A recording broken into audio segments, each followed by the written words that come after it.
a las estaciones de las líneas del metro. Una estación de la línea del metro es igual que un sótano grandote, ¿no? Igual que hay, pues, en Lima ya ustedes sabrán que hay varios parques que eran famosos, el parque de Miraflores, por ejemplo. Por fuera se ve igual, pero por debajo hay varios niveles de estacionamiento, ¿no? Entonces, nos tocó hacer ese proyecto de los estacionamientos bajo el Parque Kennedy, es un parque famoso ahí en Lima, que todo se viera igualito. Y la norma no nos ayuda para eso, porque la norma está pensada para edificios para la parte del edificio que está encima y que se va a mover. Por eso les dije arriba cuánto es Z por S y por C. Un edificio que está plantado dentro del suelo no se mueve diferente del suelo, es deformado por el suelo. Entonces, de la norma no puedo usar todo, no puedo sacar las fuerzas y distribuirlas en altura, ¿no? Pero sí puedo sacar la sismicidad, el uso, la importancia del suelo, etc. 7. A todos estos se les debería aplicar ese concepto, ¿no? Porque una estación tiene varios componentes, cocheras, depósitos, vías, estaciones. El siguiente. Ya, el siguiente. Y el aislamiento, a ver, ustedes ya tienen un hospital en construcción acá, ¿no? ¿Qué idea tienen de lo que es el aislamiento sísmico? ¿Saben más o menos o tienen idea de cómo es el comportamiento físico de un edificio aislado? Más o menos, ¿no? Pues, ¿qué dicen? ¿Qué dicen?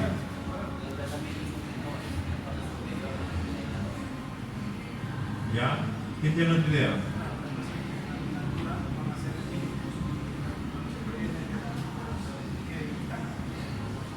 ¿Ya? ¿Qué significa aislar algo? Separar. ¿Ah? Claro, como que separarlo de algo, protegerlo de algo. Entonces, un edificio aislado, el edificio aislado está aquí, y cuando viene el sismo, el suelo es el que se mueve. ¿Y el edificio no? Y el edificio se queda casi quieto. ¿Me entienden la idea? Entonces, el edificio está casi quieto. Es mentira que se queda quieto. Digo casi quieto, el edificio va a sentir también los efectos del terremoto. Pero si queremos ponerlo así en coloquial, en muy simple, miren, la deformación del edificio se da en estos dispositivos que se llaman aisladores, y el edificio se queda casi quieto, y todo esto casi no se deforma, lo que está arriba, casi no se forma, ¿ya? Así funciona. Y en términos numéricos, lo que pasa es que cuando hay un terremoto, los aisladores le entregan al sismo la 10ª parte de lo que han recibido como terremoto. La 10ª, miren. Entonces, si este edificio lo pongo contra la tierra, me sale, ¿cuánto me sale de su fuerza sísmica? 50% el peso. ¿Me entiende? Pero si lo pongo sobre aisladores, me sale 5% de su peso. Más o menos. ¿Está claro? Puedo llegar a eso, si hago un buen diseño, etc. Hay otro sistema que se llama de disipación de energía,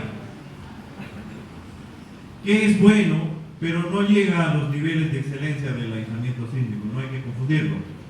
La norma me dice, los hospitales tienen que hacerlos con aislamiento, no me dice, los con disipadores de energía, porque los disipadores de energía son muy limitados. Reciben del terremoto un ticket de 100 y al edificio le entregan 70. Es decir, ¿cuánto le han ahorrado al edificio? El 30%.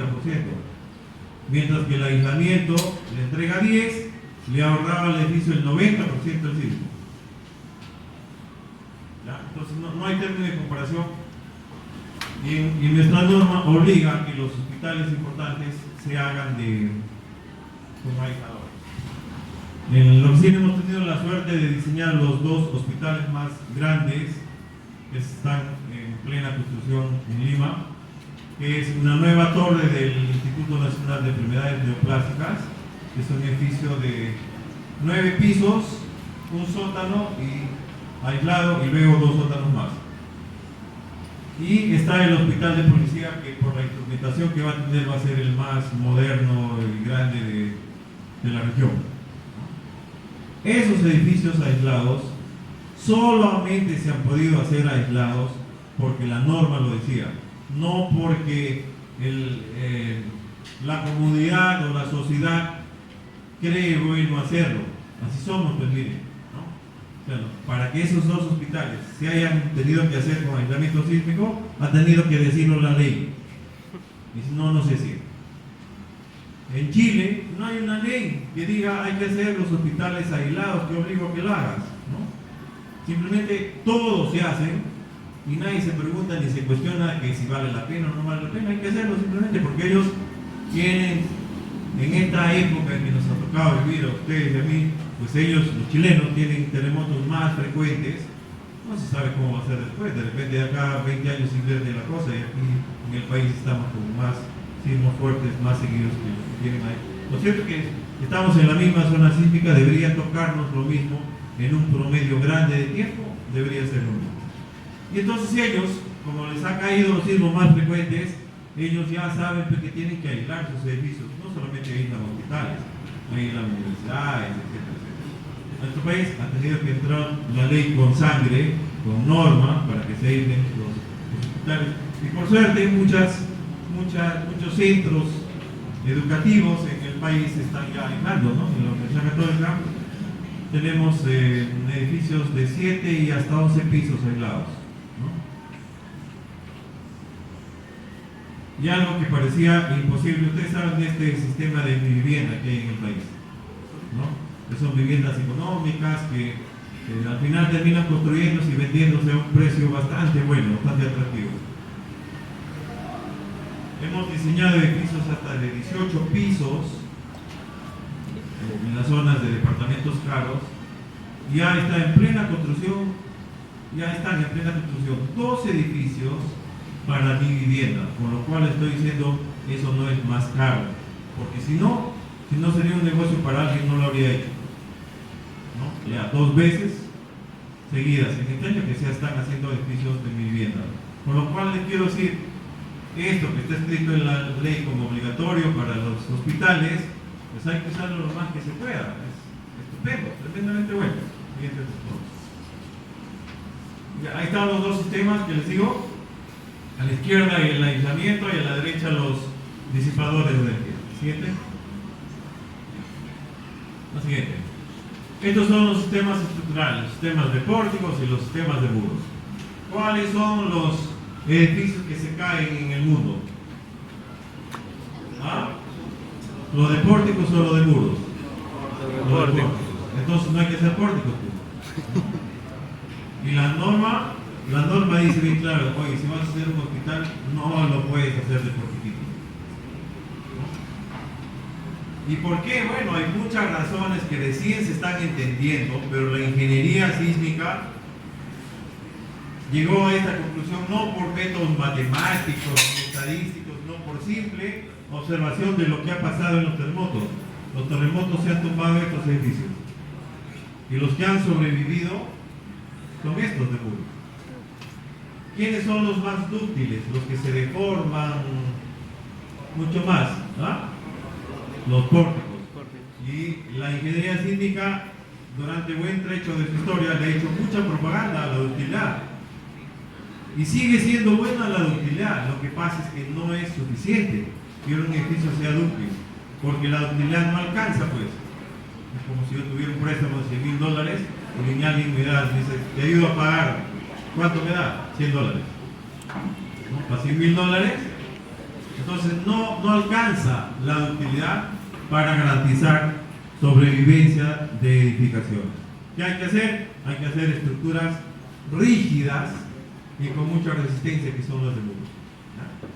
También la norma peruana es así de clara, prohíbe hacer ciertas cosas importantes de pórticos. En otros países les parece raro, oye, pero ¿por qué tu norma está así? ¿Qué ha pasado? En Chile, por ejemplo, no hay edificios de pórticos. En Japón tampoco pensarían hacer cosas importantes de pórticos, ¿no? Pero nosotros tenemos que escribirlo, pues si no por ahí se escapan, ¿no? Las excepciones y las cosas. Siguiente. Ya, no sé si conocen este sistema de edificios de Bueno, una combinación, esto sí lo conocen, una combinación de pórticos y de muros, ¿no?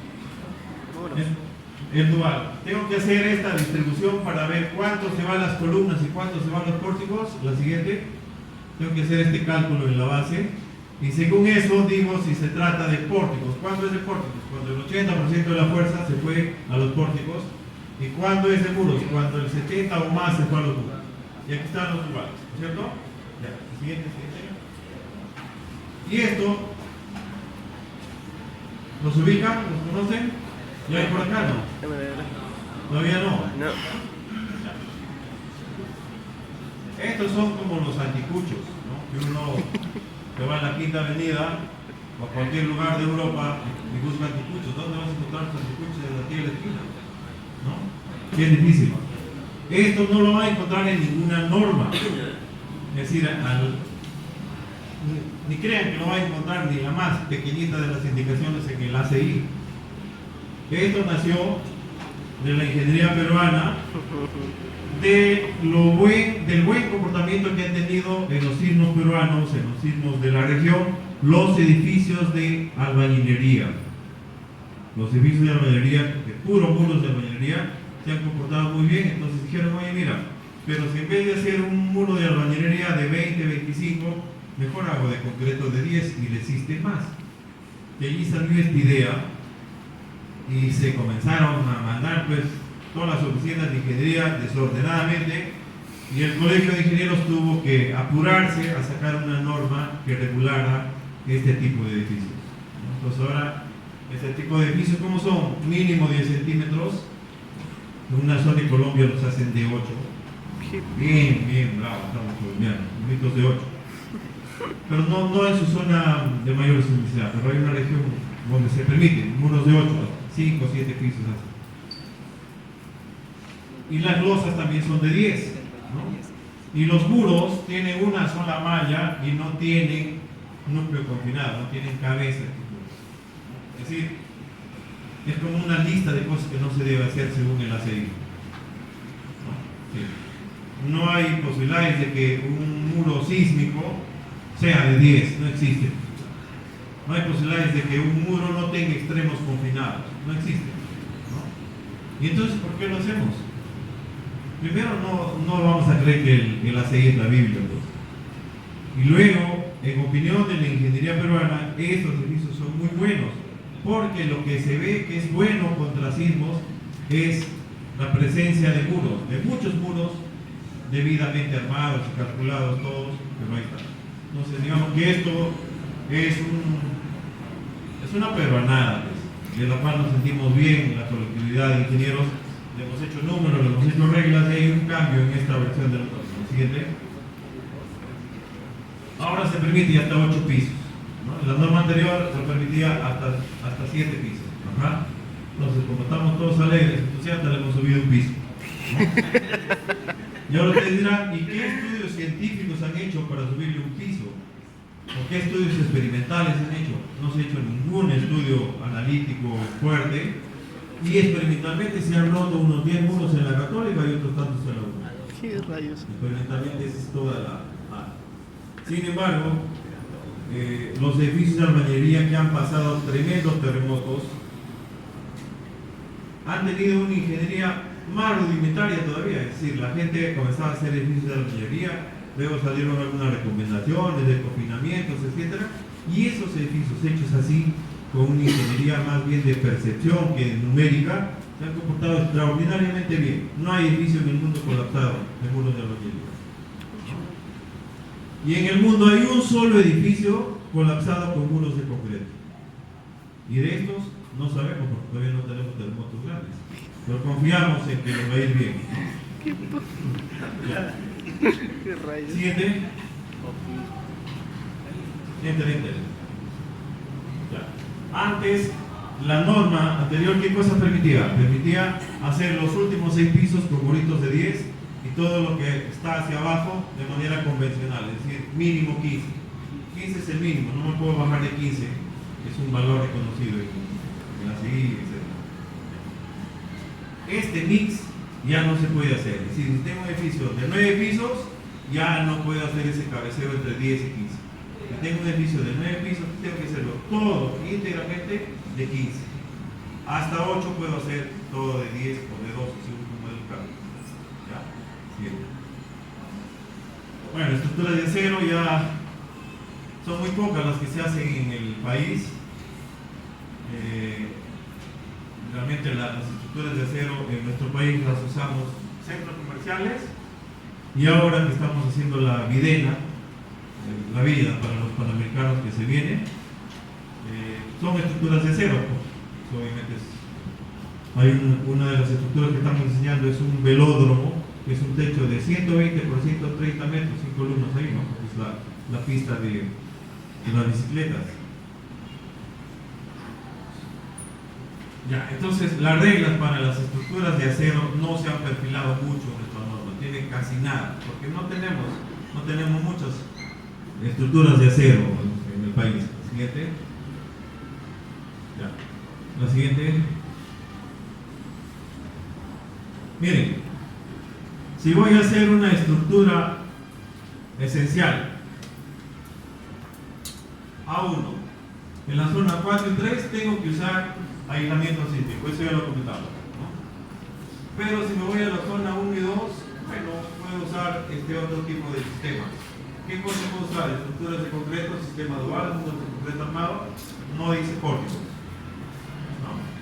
No puedo hacer una estructura importante de pórticos.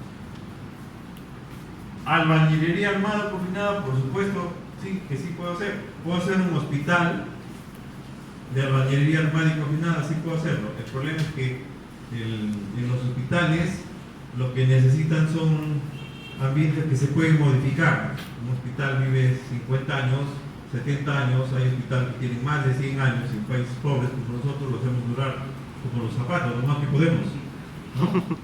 Entonces no se puede poner muros que están cargando techo y que luego lo voy a querer sacar. No hay. Esas son restricciones de arquitectura. Pero como sistema estructural sí se puede usar. Lo que no puedo hacer es puro porte. Ya. Voy a hacer un edificio educativo, igualito, tubal, muros de concreto armado, albañilería armado, por final. No puedo usar porte. Así clarísimo. Si me voy a un edificio de oficinas, de vivienda, bueno, puedes hacerlo como quieras, ¿no? Pero se va a dañar mucho durante el sismo, sí, pues se va a dañar, pero tú quisiste hacerlo en pórticos, está bien. Pero no es el Estado o la sociedad la que pierde, no es lo mismo que se avería un edificio de oficina que se avería un hospital, es clarísimo esto, ¿no? Entonces la intención de esta tabla es hacer que las cosas importantes se hagan de los sistemas que mejor comportamiento han tenido en los terremotos, con experiencia probada. ¿Siguiente? La siguiente. El factor R sub 0 es un concepto que se ha introducido ahora que me dice cuánto puedo bajar la fuerza sísmica, dado que no puedo hacer que las estructuras se comporten elásticas en un sismo grande, ¿no? Hemos visto, por ejemplo, acá un edificio pequeño, ¿cuánto necesitaría resistir lateralmente? Hace un ratito entramos a un gráfico. ¿Cuánto? 20%. No, un edificio pequeño. Era como el 40%, no sé, de su peso. ¿Está claro? Pero como no puedo hacer eso, físicamente no puedo hacer que un edificio resista el 40% de su peso, tengo que dividir entre algo. Entonces me dice, por ejemplo, si va a ser de pórticos, divídelo entre 8. Pero si va a ser de muros, en esta dirección, de puros muros, divídelo entre 6. Esos valores de 8 o de 6, para bajar la resistencia que tiene un edificio, bueno, no sé si están familiarizados con este concepto, ¿no? Por ejemplo, a ver, si yo tengo un puente y sé que por ese puente van a pasar 200 toneladas, no sé cómo van a pasar 200 toneladas. ¿Cuánto debe resistir el puente? Más de 200 y francamente más para atender el factor de seguridad. Y ese factor de seguridad depende de la importancia de la vía. O sea, no es lo mismo una vía o una trocha ya muy lejos que una vía muy transitada. Claro. ¿Qué pasa en ingeniería sísmica? ¿Cuánto es la fuerza que le quiere poner el sismo? Por decir, 1000 toneladas. Ah, ya, entonces divido entre 8. Te sale 125. Es al revés, ¿entienden? No es que nos damos un factor de seguridad, sino lo dividimos. ¿Y por qué lo dividimos? ¿Ah? O sea, por qué sabiendo cuánto es la fuerza que quiere poner el sismo, no le damos al edificio esa resistencia, sino le damos una resistencia menor? ¿Por qué hacemos eso? ¿Estamos medio locos o qué? ¿Ah? Ya, tema económico, pero ¿y por qué no lo hago en el puente también por tema económico? Está bien, por ahí va, pero a ver, ¿por qué? O sea, realmente la razón es económica, pero somos locos y en un puente, ¿por qué no hacemos lo mismo? ¿Dónde está la... ¿Cómo demostramos que no estamos locos? ¿Ah?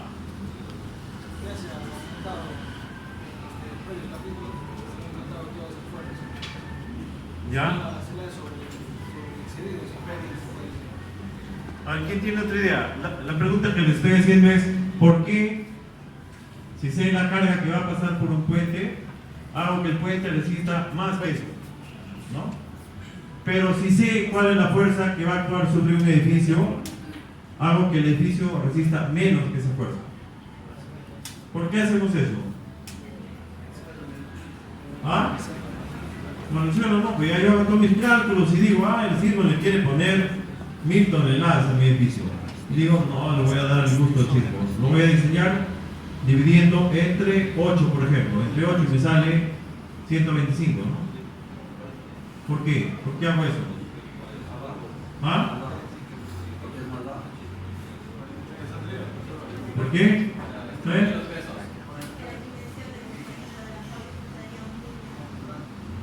Ya, pero ¿cuáles son las consecuencias de hacer eso? A ver, solamente piensen, ¿cuáles serían las consecuencias de dividir entre 8 la fuerza en el puente? ¿Y cuáles serían las consecuencias de dividir entre 8 en el edificio? ¿Ah?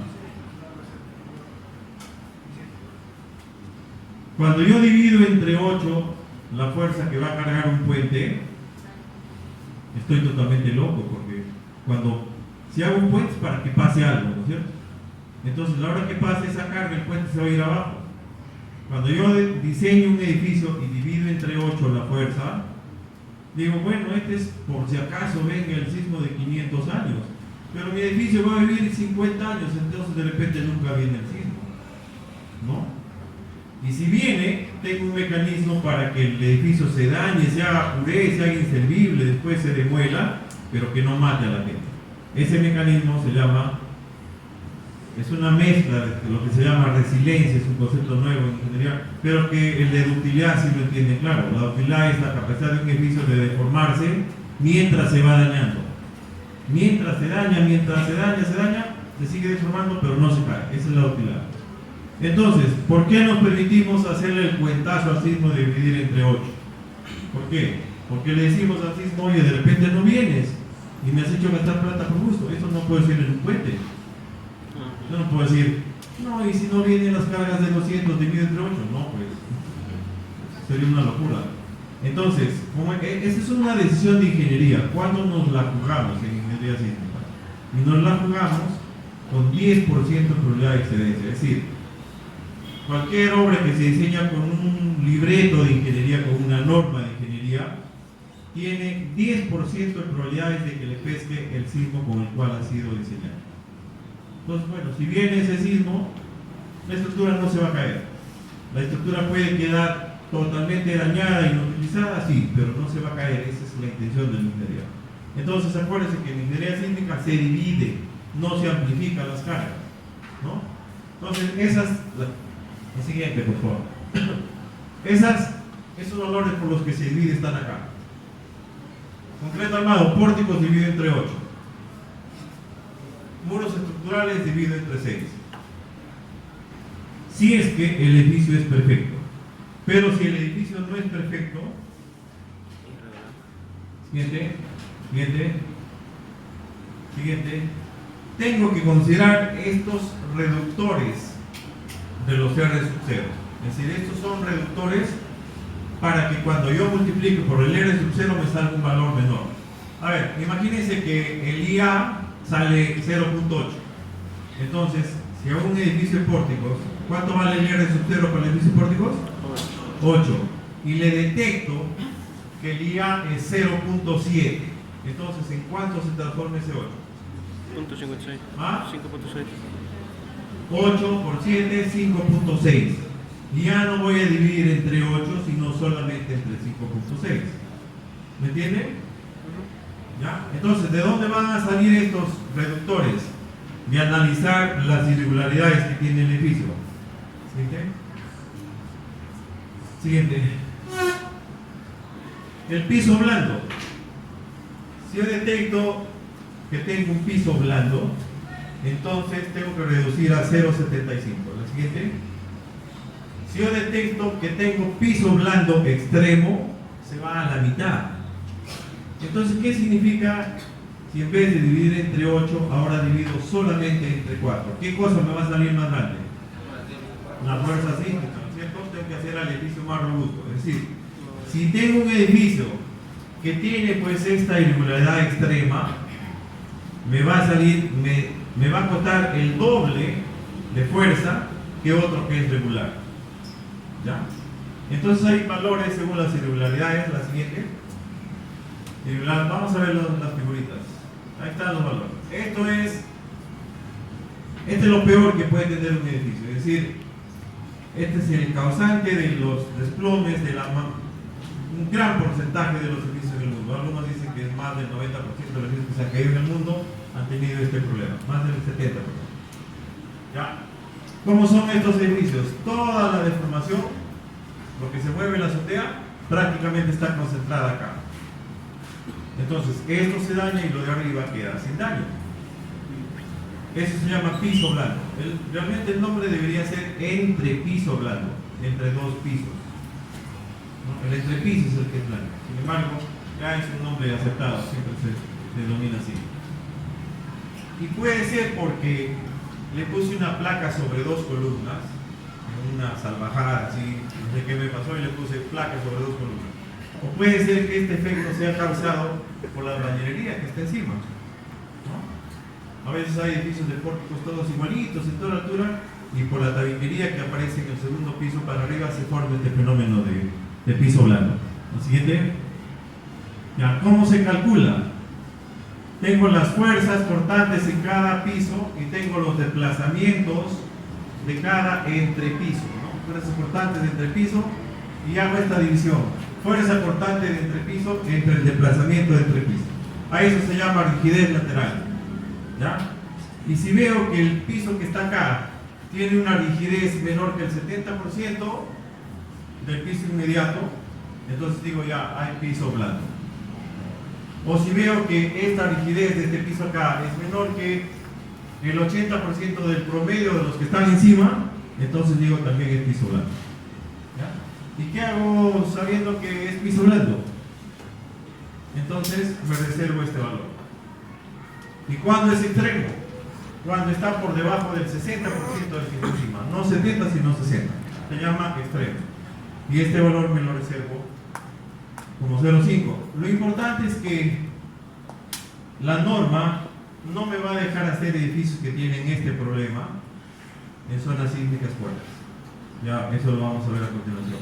No es que solamente se trata de un castigo que le pongo más fuerza. Y la norma está reconociendo que por más que lo haga resistir más, no alcanza para que no se caiga el edificio. ¿Entiende?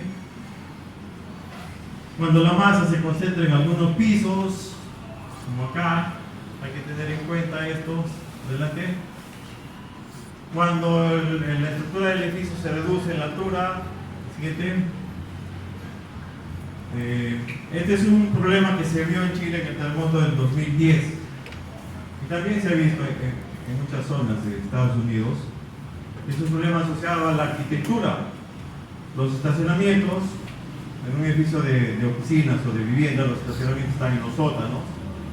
Y entonces, entre estacionamiento y estacionamiento hay pases de 6 metros. 6 metros es la distancia mínima que tengo que dejar entre los autos para que circulen de ida y vuelta, ¿no?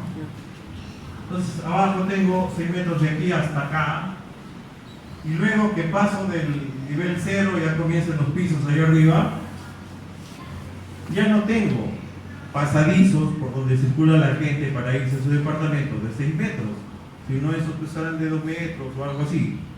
Entonces, para reducir esta luz entre las vigas y ahorrarse algo, se hacen estos voladitos de la placa. Entonces eso va contra el sentido común, es una placa que abajo es más chica que lo que está arriba, ¿no? A esto le llamaban así un poco, para sacar pecho, placas en bandera le llamaban. Y ahora no dicen nada, pero después de todo lo que se les ha dañado en el mundo, ¿no? Han sido daños tremendos. ¿Y cómo se mide eso? El centro de gravedad de la parte superior y el centro de gravedad de la parte inferior es de excentricidad. Esta distancia se llama excentricidad.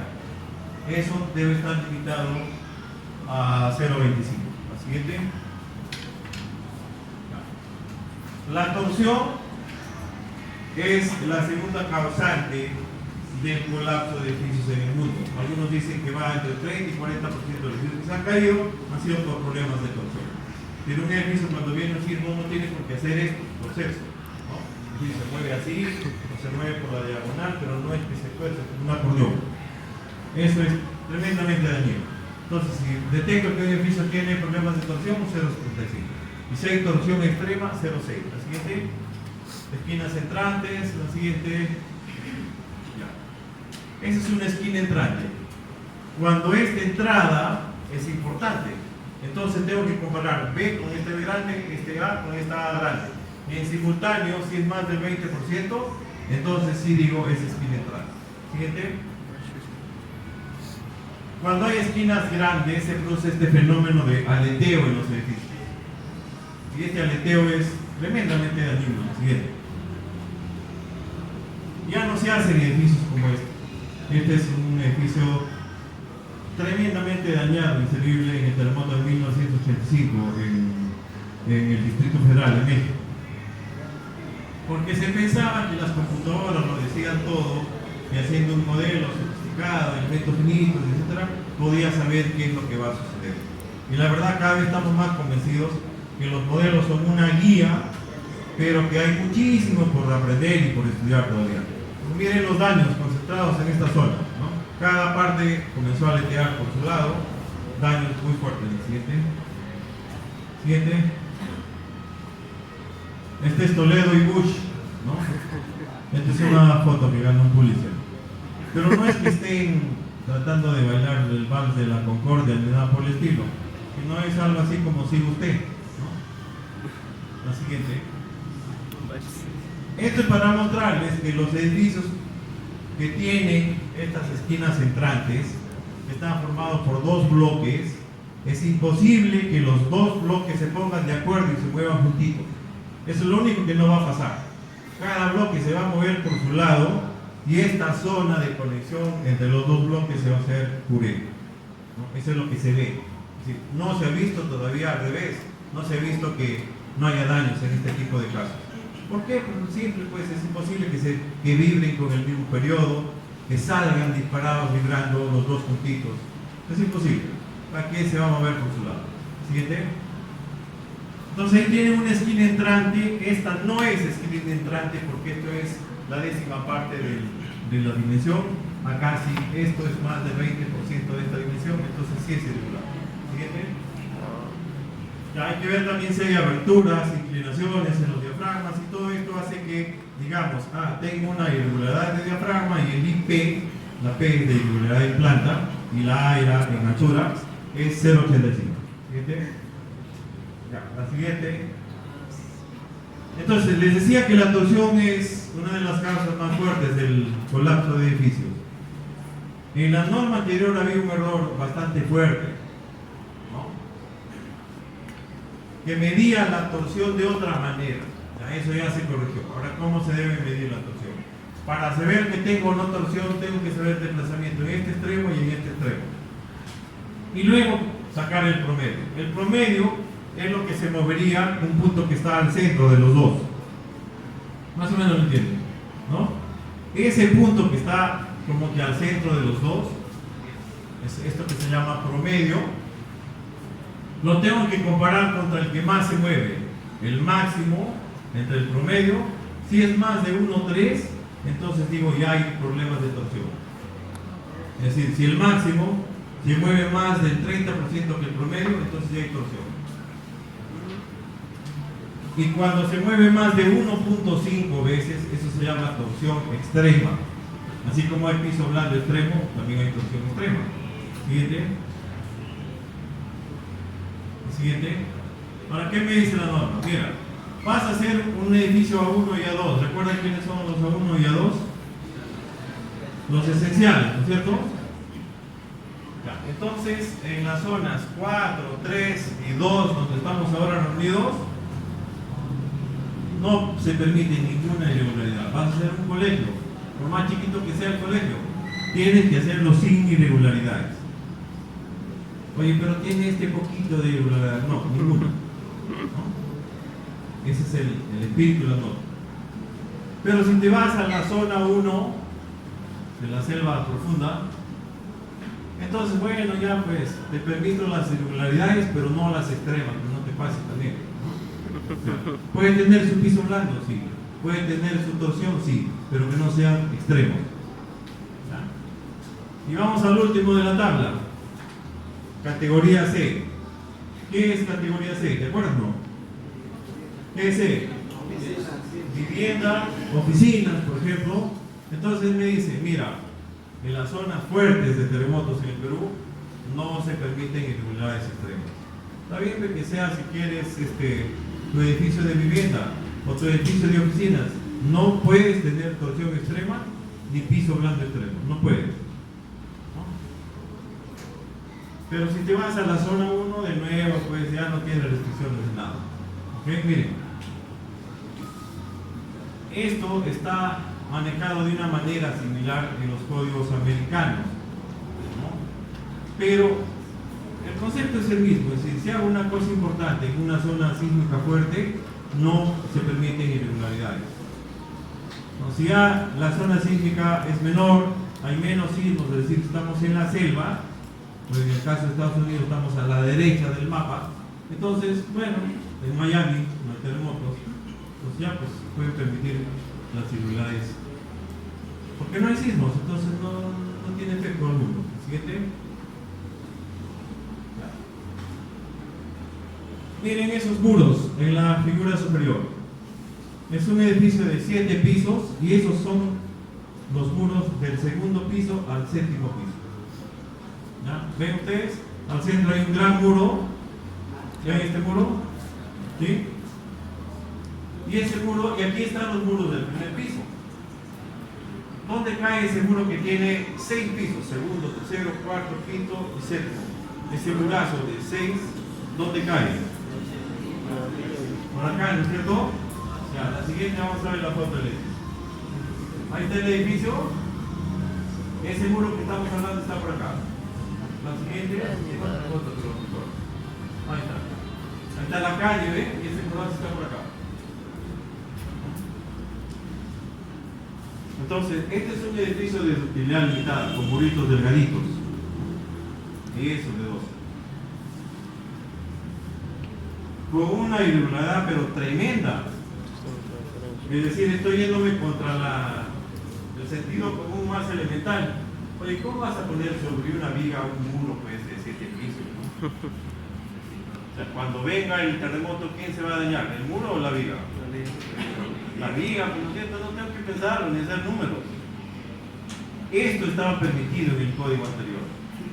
Con algunos trucos ahí numéricos se podía hacer este tipo de edificios. Y no estoy rajando de nadie, he puesto un edificio que se diseñó en mi oficina, lo cual está muy mal. Pero es que es así. Y esto todavía es un angelito para todas las cosas que se han hecho en esa época en Lima, ¿no? Ahora, ¿qué me dice la norma? No se permiten estas barbaridades. Ya no se puede hacer eso.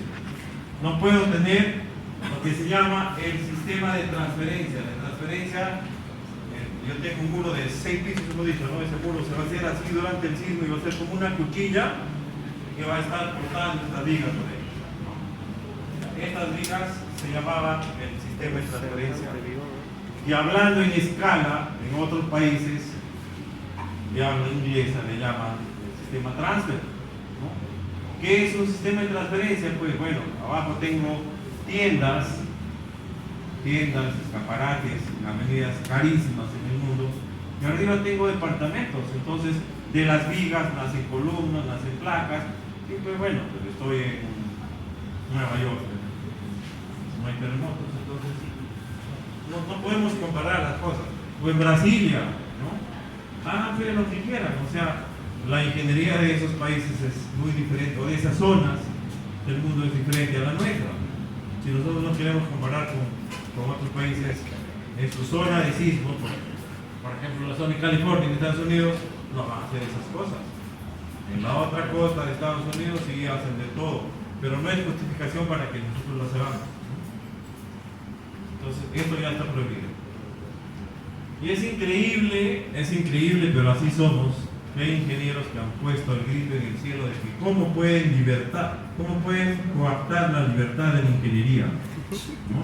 Como si sería un poema la ingeniería. La ingeniería es superhumana, llena de errores, de cosas que no sabemos, y nos vamos a dar el lujo de coaptar la ingeniería. Esos son los servicios que se caen, entonces hay que prohibirlos, pues, ¿no? Bien. Menos mal que ya quedó clarísimo que eso ya no se puede hacer.